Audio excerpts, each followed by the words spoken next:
Ce mot, un seul mot, et pourtant vous ne le dites jamais seul. Si vous avez déjà ressenti cela, ce poids avant même que le son ne quitte vos lèvres, sachez que vous n'êtes pas seul. Il y a une urgence en vous, une course préventive pour construire un pont d'explication au-dessus d'un gouffre qui n'existe peut-être que dans votre esprit. C'est le besoin de justifier chaque non. Cette compulsion n'est pas un signe de considération. C'est le symptôme silencieux que vous avez confié la clé de votre paix intérieure à quelqu'un d'autre. C'est comme si vous aviez donné la clé de votre jardin secret, et que maintenant, pour fermer la porte, ne serait-ce qu'un instant, vous deviez présenter une pétition, un dossier complet prouvant la validité de votre besoin de solitude. Mais d'où vient cette croyance qu'une limite, pour être réelle, doit être ratifiée par un comité extérieur? Qu'est-ce qui vous terrifie tant dans le silence qui suit un nom prononcé sans artifice? Pour le comprendre, il faut observer le déroulement. La progression est presque toujours la même. D'abord, il y a la demande, une invitation, une faveur, une question. Et instantanément, avant même d'avoir consulté votre propre vérité, votre propre énergie, une autre partie de vous prend le dessus. C'est l'archiviste de vos relations. Il se met frénétiquement au travail, cherchant dans les annales de vos interactions passées une raison valable de refuser. Une raison qui ne sonnera pas comme une offense, qui ne sera pas perçue comme un rejet. Il ne cherche pas votre vérité, il cherche une excuse qui protégera l'image que l'autre a de vous. Et surtout, qui vous protégera de l'inconfort de leur déception potentielle. Et c'est là que le mécanisme s'enclenche. Une fois que l'archiviste a trouvé une ébauche de raison, le second personnage entre en scène, l'avocat intérieur. Son travail est de monter le dossier. Il prend cette simple raison et la transforme en un plaidoyer. Il ajoute des détails superflus, des émotions amplifiées, des justifications complexes. Si vous ne pouvez pas venir à un dîner, il ne se contente pas de dire « je suis fatigué ». Il construit un récit. « Oh, j'adorerais, tu sais à quel point j'aime tes soirées, mais cette semaine a été absolument brutale, mon patron m'a mis une pression folle, je n'ai pas dormi plus de 4 heures par nuit, et je sens que si je ne me repose pas ce soir, je vais tomber malade, et je ne veux surtout pas prendre le risque de contaminer qui que ce soit. » Voyez-vous la performance? Le simple non est devenu une production théâtrale dont le seul but est de dire « S'il te plaît, ne sois pas déçu. S'il te plaît, ne pense pas que je ne tiens pas à toi. S'il te plaît, valide ma décision de prendre soin de moi. » Mais voici où cela devient plus profond. Ce processus n'est pas seulement épuisant, il est subversif. À chaque fois que vous surjustifiez un non, vous envoyez un message à votre propre système nerveux. Le message est le suivant. Mes besoins ne sont pas une raison suffisante. Mon intuition n'est pas une autorité légitime. Mon état intérieur n'est valide que s'il peut être prouvé et approuvé par un tribunal extérieur. Vous vous entraînez, littéralement, à dévaloriser votre propre boussole intérieure. Le jardin dont vous avez donné la clé n'est plus seulement accessible aux autres. Vous commencez vous-même à croire que vous n'avez pas le droit d'y entrer sans une bonne raison. J'ai connu une femme, une artiste d'une sensibilité immense. Elle passait ses journées à créer de la beauté, mais ses soirées à se justifier. Si elle ne répondait pas à un message dans l'heure, elle envoyait un paragraphe d'excuses. Si elle refusait une collaboration, elle écrivait un essai sur ses limitations du moment. Elle était aimée de tous, mais elle vivait dans un état d'anxiété permanent. Un jour, elle m'a avoué. Je ne sais plus dire non. Je ne sais dire que. Je ne peux pas. La distinction est cruciale. Je ne peux pas est une déclaration de circonstance. Non est une déclaration de souveraineté. L'un est une cage de conditions extérieures, l'autre est une affirmation de volonté intérieure. Elle avait tellement pratiqué l'art de l'excuse qu'elle avait oublié comment simplement habiter une décision. Regardez ce qui se produit au niveau énergétique. Lorsque vous livrez un non nu, simple et calme, vous tenez votre espace. Énergie reste avec vous. C'est un point final. Il y a une clarté, une tranquillité. Lorsque vous le noyez sous un flot de justification, vous ouvrez une brèche. Vous invitez l'autre à débattre, à négocier, à questionner la validité de vos raisons. Oh, mais si tu es juste un peu fatigué, tu peux passer juste 1 heure. Vous transformez une limite en une conversation. Et dans cette conversation, vous perdez votre centre. Vous êtes plus ancré dans votre vérité. Vous êtes ballotté par la tentative de gérer les émotions de l'autre. Les anciennes traditions parlaient de garder son cœur, de protéger son centre vital. Dans notre monde moderne, cette pratique se traduit par la capacité à poser une limite propre, sans la polluer par notre propre anxiété. Ce n'est pas un acte froid. C'est un acte de préservation de sa propre chaleur. Et voici la peur fondamentale qui alimente tout ce mécanisme. La peur du silence. La peur de ce moment suspendu après que vous ayez dit non, où l'autre personne traite l'information. Dans ce silence, nous projetons nos plus grandes insécurités. Ils vont penser que je suis égoïste. Ils vont croire que je ne les aime pas.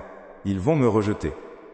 Notre besoin de justifier est une tentative désespérée de remplir ce silence, de le meubler avec des mots rassurants avant que nos propres peurs ne puissent s'y installer. Nous essayons de contrôler le récit, de nous assurer que l'autre interprète notre non de la manière la plus favorable possible. Mais la vérité, c'est que nous ne contrôlons jamais la perception des autres. Jamais.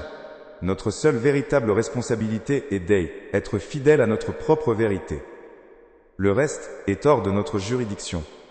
Le problème n'est pas que les autres exigent une explication. Le problème, c'est que vous croyez que vous leur en devez une. Mais voici la vérité libératrice. La clé de votre jardin intérieur n'a jamais vraiment quitté votre poche. Vous avez seulement cru que vous l'aviez donnée. Vous avez agi comme si elle était entre les mains des autres, attendant leur permission pour fermer la porte. Mais le pouvoir de dire non est inné. Il n'est pas accordé par l'approbation extérieure. Il est simplement revendiqué de l'intérieur. Apprendre à dire non sans justification, ce n'est pas devenir une personne froide ou inaccessible. C'est devenir une personne intègre. C'est comprendre que votre énergie est une ressource sacrée et limitée. Chaque fois que vous dites « oui » alors que votre âme crie « non », vous trahissez un peu plus ce sanctuaire intérieur. Chaque fois que vous vous excusez pour un besoin légitime, vous versez un peu de poison dans la terre de votre jardin. La transformation ne consiste pas à bâtir des murs impénétrables. Elle consiste à apprendre le fonctionnement de votre propre porte. Un non n'est pas un mur, c'est une porte. Une porte que vous avez le droit souverain de fermer pour préserver la paix, la chaleur et énergie à l'intérieur. Parfois, vous la fermerez pour vous reposer. Parfois, pour créer. Parfois, sans autre raison que le simple désir d'être avec vous-même. Et vous n'avez pas besoin d'afficher les raisons sur la porte. La porte fermée est une raison en soi. Donnez-vous la permission de laisser un point final être un point final. Entraînez-vous dans de petites situations. Non, merci. Point. Non, je ne pourrai pas. Point. Observez l'inconfort. Respirez à travers. Vous découvrirez que le monde ne s'effondre pas. Les relations authentiques survivent. Celles qui étaient basées sur votre capacité à vous contorsionner pour plaire, se révéleront pour ce qu'elles sont. Demandez-vous, la prochaine fois que vous sentirez cette urgence de justifier, est-ce que je sers la vérité ou est-ce que je sers la peur? Est-ce que j'honore mon besoin ou est-ce que je tente de manipuler la réaction de l'autre? La véritable liberté ne se trouve pas dans l'éloquence de votre explication, mais dans la quiétude d'une décision qui se suffit à elle-même. Car la paix intérieure n'est pas le silence bruyant d'une approbation que vous avez arrachée aux autres. C'est le silence paisible d'une décision qui se tient debout, seule, sous le vaste ciel de votre propre intégrité. Ce mot, un seul mot. Et pourtant vous ne le dites jamais seul. Si vous avez déjà ressenti cela, ce poids avant même que le son ne quitte vos lèvres, sachez que vous n'êtes pas seul. Il y a une urgence en vous, une course préventive pour construire un pont d'explication au-dessus d'un gouffre qui n'existe peut-être que dans votre esprit. C'est le besoin de justifier chaque non. Cette compulsion n'est pas un signe de considération. C'est le symptôme silencieux que vous avez confié la clé de votre paix intérieure à quelqu'un d'autre. C'est comme si vous aviez donné la clé de votre jardin secret, et que maintenant, pour fermer la porte, ne serait-ce qu'un instant, vous deviez présenter une pétition, un dossier complet, prouvant la validité de votre besoin de solitude. Mais d'où vient cette croyance qu'une limite, pour être réelle, doit être ratifiée par un comité extérieur? Qu'est-ce qui vous terrifie tant dans le silence qui suit un non prononcé sans artifice? Pour comprendre, il faut observer le déroulement. La progression est presque toujours la même. D'abord, il y a la demande. Une invitation, une faveur, une question. Et instantanément, avant même d'avoir consulté votre propre vérité, votre propre énergie, une autre partie de vous prend le dessus. C'est l'archiviste de vos relations.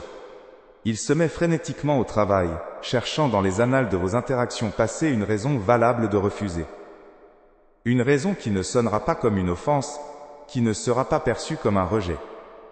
Il ne cherche pas votre vérité, il cherche une excuse qui protégera l'image que l'autre a de vous. Et surtout qui vous protégera de l'inconfort de leur déception potentielle. Et c'est là que le mécanisme s'enclenche. Une fois que l'archiviste a trouvé une ébauche de raison, le second personnage entre en scène, l'avocat intérieur. Son travail est de monter le dossier.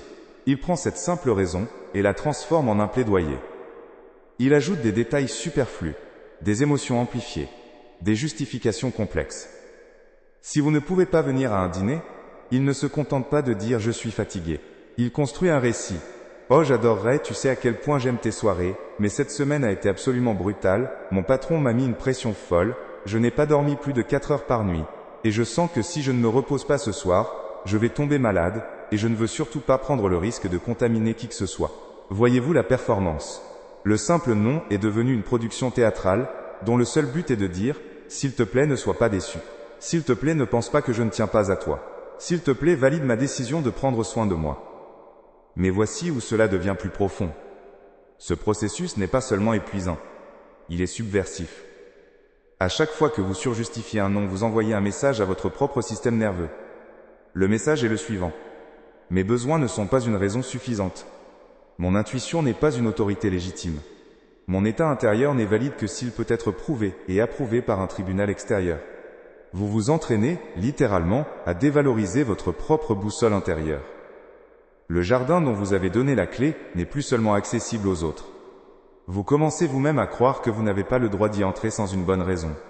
J'ai connu une femme, une artiste d'une sensibilité immense. Elle passait ses journées à créer de la beauté, mais ses soirées à se justifier.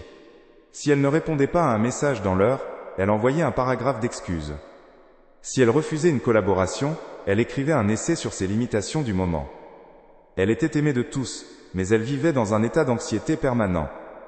Un jour, elle m'a avoué, « Je ne sais plus dire non. Je ne sais dire que je ne peux pas. » La distinction est cruciale. Je ne peux pas est une déclaration de circonstance. Non est une déclaration de souveraineté. L'un est une cage de conditions extérieures, l'autre est une affirmation de volonté intérieure.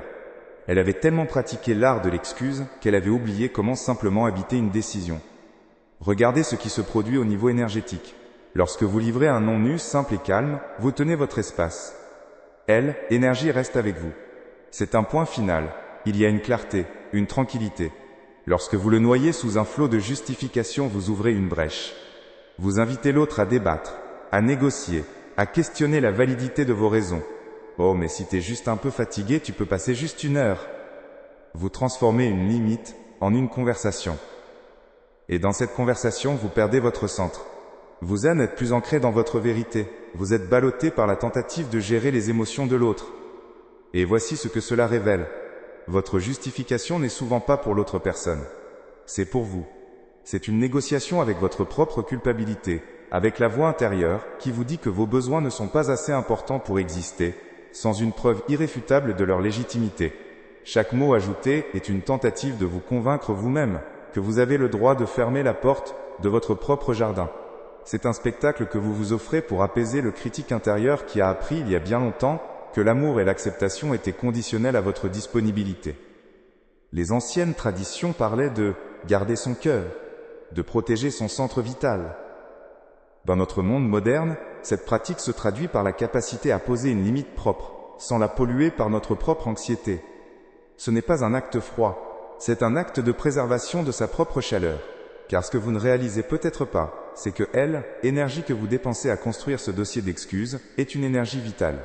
C'est elle, énergie même que vous cherchiez à préserver en disant non au départ. Vous gagnez 1 heure de repos, mais vous perdez 3 heures d'énergie mentale à vous justifier avant, pendant et après. Le calcul n'est pas bon. Maintenant, observez ce qui se passe dans la dynamique relationnelle. En justifiant excessivement, vous enseignez subtilement aux autres comment vous traiter. Vous leur montrez que vos limites sont poreuses, qu'elles sont négociables. Vous leur apprenez que s'ils insistent un peu, s'ils questionnent vos raisons, ils ont une chance de vous faire changer d'avis. Vous ne créez pas de la considération, vous créez de la confusion. Une personne qui respecte vraiment votre espace n'a pas besoin d'un essai pour comprendre un non. Elle l'entend, l'accepte et continue. Ceux qui exigent une justification sont souvent ceux qui bénéficient le plus de votre incapacité à tenir vos frontières.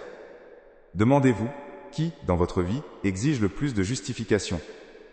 La réponse est souvent éclairante. Et voici la peur fondamentale qui alimente tout ce mécanisme. La peur du silence. La peur de ce moment suspendu après que vous ayez dit non, où l'autre personne traite l'information. Dans ce silence, nous projetons nos plus grandes insécurités. Ils vont penser que je suis égoïste. Ils vont croire que je ne les aime pas. Ils vont me rejeter. Notre besoin de justifier est une tentative désespérée de remplir ce silence, de le meubler avec des mots rassurants avant que nos propres peurs ne puissent s'y installer. Nous essayons de contrôler le récit, de nous assurer que l'autre interprète notre non de la manière la plus favorable possible. Mais la vérité, c'est que nous ne contrôlons jamais la perception des autres. Jamais. Notre seule véritable responsabilité est d'être fidèle à notre propre vérité. Le reste est hors de notre juridiction. Le problème n'est pas que les autres exigent une explication. Le problème, c'est que vous croyez que vous leur en devez une. Mais voici la vérité libératrice. La clé de votre jardin intérieur n'a jamais vraiment quitté votre poche. Vous avez seulement cru que vous l'aviez donnée. Vous avez agi comme si elle était entre les mains des autres, attendant leur permission pour fermer la porte. Mais le pouvoir de dire non est inné. Il n'est pas accordé par l'approbation extérieure. Il est simplement revendiqué de l'intérieur. Apprendre à dire non sans justification, ce n'est pas devenir une personne froide ou inaccessible. C'est devenir une personne intègre. C'est comprendre que votre énergie est une ressource sacrée et limitée. Chaque fois que vous dites oui alors que votre âme crie non, vous trahissez un peu plus ce sanctuaire intérieur. Chaque fois que vous vous excusez pour un besoin légitime, vous versez un peu de poison dans la terre de votre jardin. Et voici où la perspective bascule complètement. La transformation ne consiste pas à bâtir des murs impénétrables. Elle consiste à apprendre le fonctionnement de votre propre porte. Un non n'est pas un mur. C'est une porte. Une porte que vous avez le droit souverain de fermer pour préserver la paix. La chaleur et énergie à l'intérieur. Parfois vous la fermerez pour vous reposer. Parfois pour créer. Parfois sans autre raison que le simple désir d'être avec vous-même. Et vous n'avez pas besoin d'afficher les raisons sur la porte. La porte fermée est une raison en soi. Elle est sa propre explication complète et suffisante. Donnez-vous la permission de laisser un point final, être un point final. Entraînez-vous dans de petites situations. Non merci, point. Non je ne pourrai pas. Point. Observez l'inconfort qui monte en vous. C'est le vieil automatisme qui se débat. Respirez à travers. Ne vous précipitez pas pour le combler de mots. Vous découvrirez que le monde ne s'effondre pas. Les relations authentiques survivent. Mieux, elles s'approfondissent, car elles sont désormais basées sur votre vérité, et non sur votre performance. Celles qui étaient basées sur votre capacité à vous contorsionner pour plaire, se révéleront pour ce qu'elles sont, et se dissoudront naturellement. C'est un filtre, pas une perte. Demandez-vous, la prochaine fois que vous sentirez cette urgence de justifier, est-ce que je sers la vérité ou est-ce que je sers la peur? Est-ce que j'honore mon besoin ou est-ce que je tente de manipuler la réaction de l'autre?